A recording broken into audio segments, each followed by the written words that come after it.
Hi, my divine money peeps. How are you today? I'm so excited that we're here. I'm excited that we're here.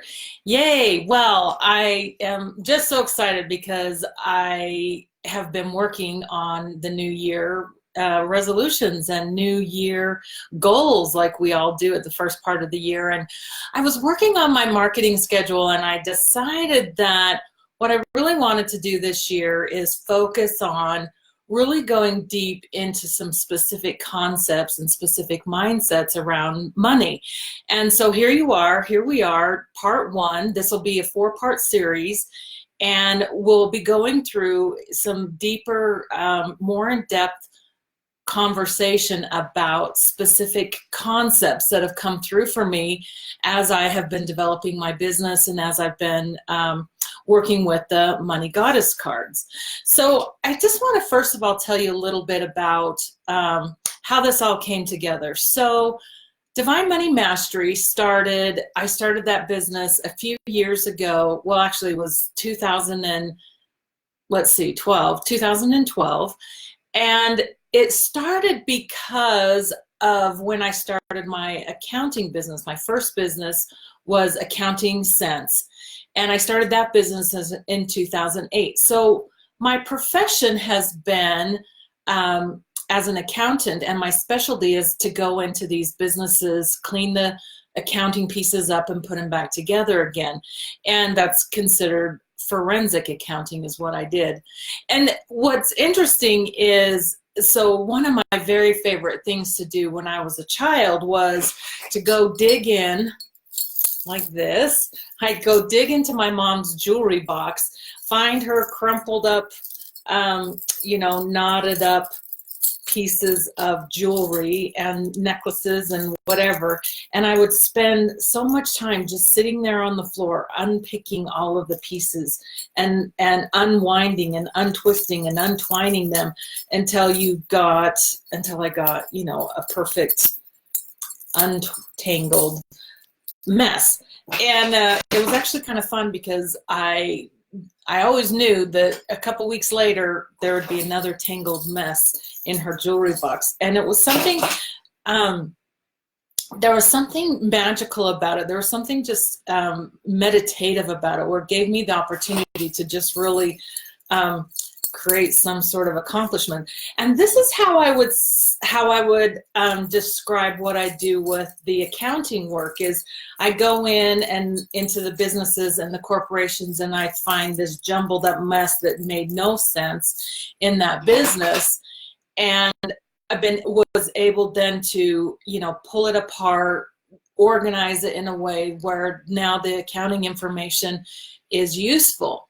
So when I started my business in 2008, the Accounting Sense, what happened was I was like, well, I'm going to go out and teach these young entrepreneurs and these corporations how to organize their business, how to take care of the accounting and everything. Because what really saddened me the most was seeing all of these businesses fail and money being spent towards overdraft charges, high interest fees, doubling the payments of invoices and things.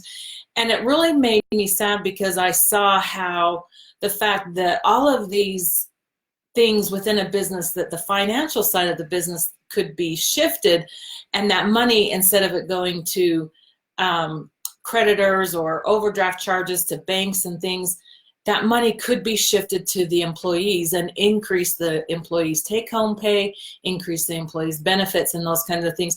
And that would ripple down into the families having more income and having more money and shifting that poverty situation that we were in.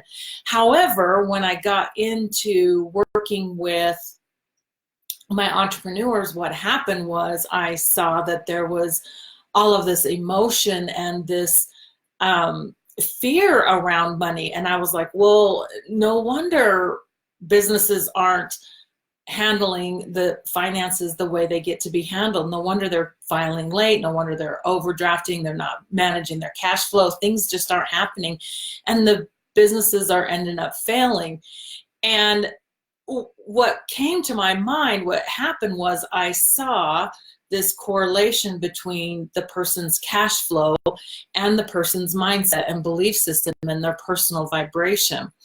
And because of that, I knew, I was like, there's something, there's something more. I get to go deeper than just teaching entrepreneurs how to manage their money, but how to realign themselves, realign their personal self and their personal relationship with their money, so that then they feel confident and excited about doing their doing the accounting and looking at the numbers and managing the cash flow and shifting their poverty mindset.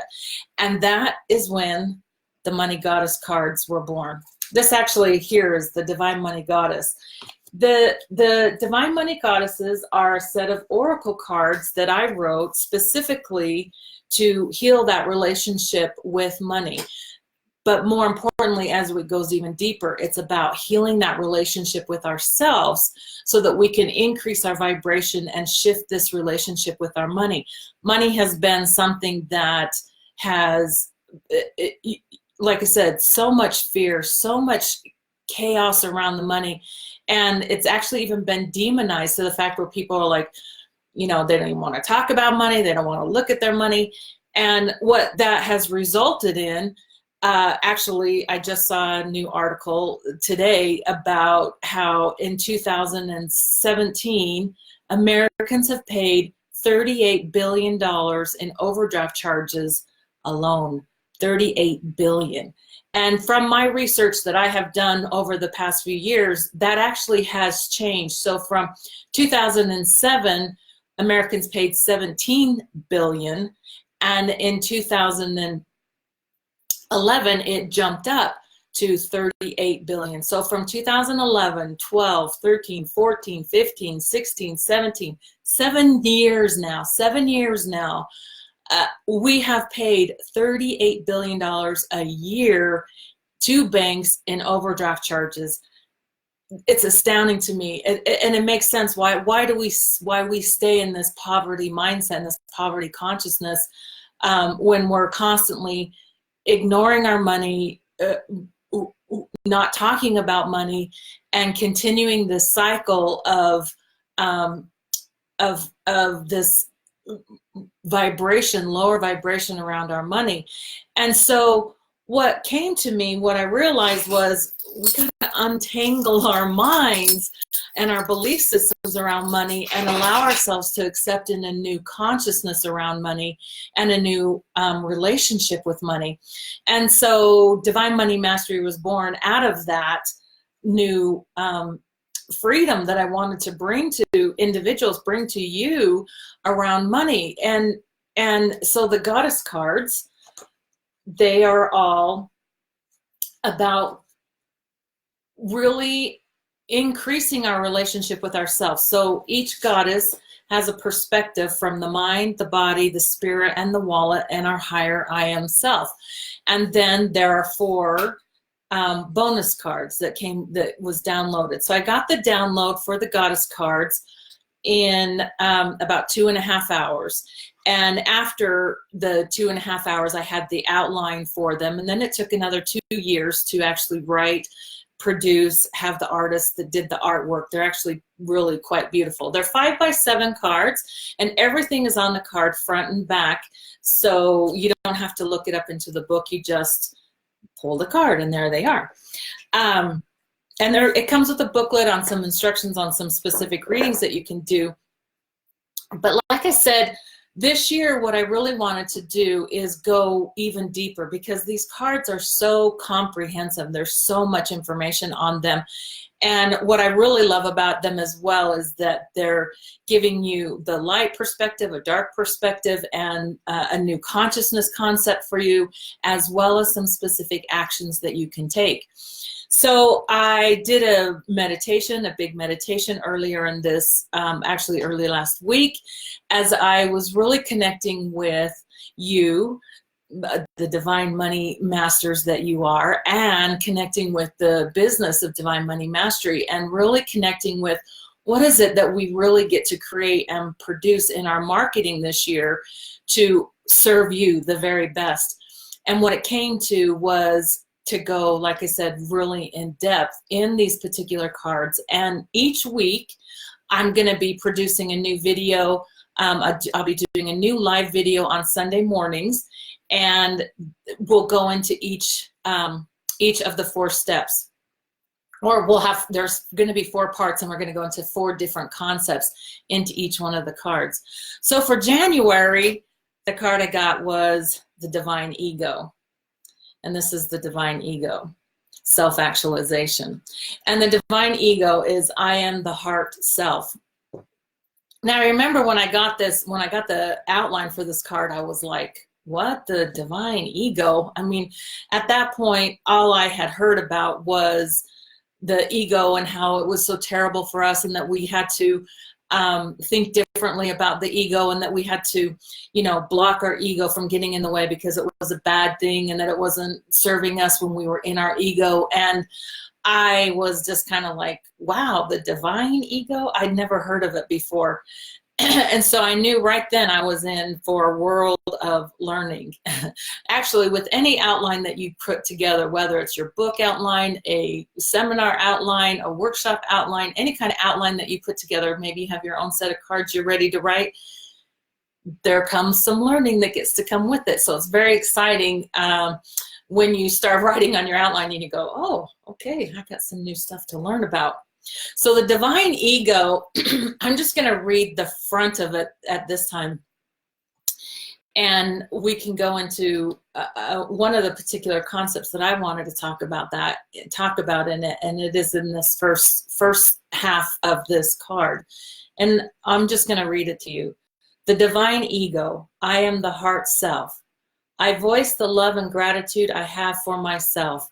I am the enlightened being. I am lovingly proud and humbled by my accomplishments, contributions, and my achievements. Being a blessing to the world, I know that I am, and I am honored to be so. And that just fills my heart. Like I just feel my heart's just going like, ooh, yes. Because we're so used to looking at our life and looking at the past and looking at our journey and finding the mistakes and the things that we didn't do properly. Hi, Francie. And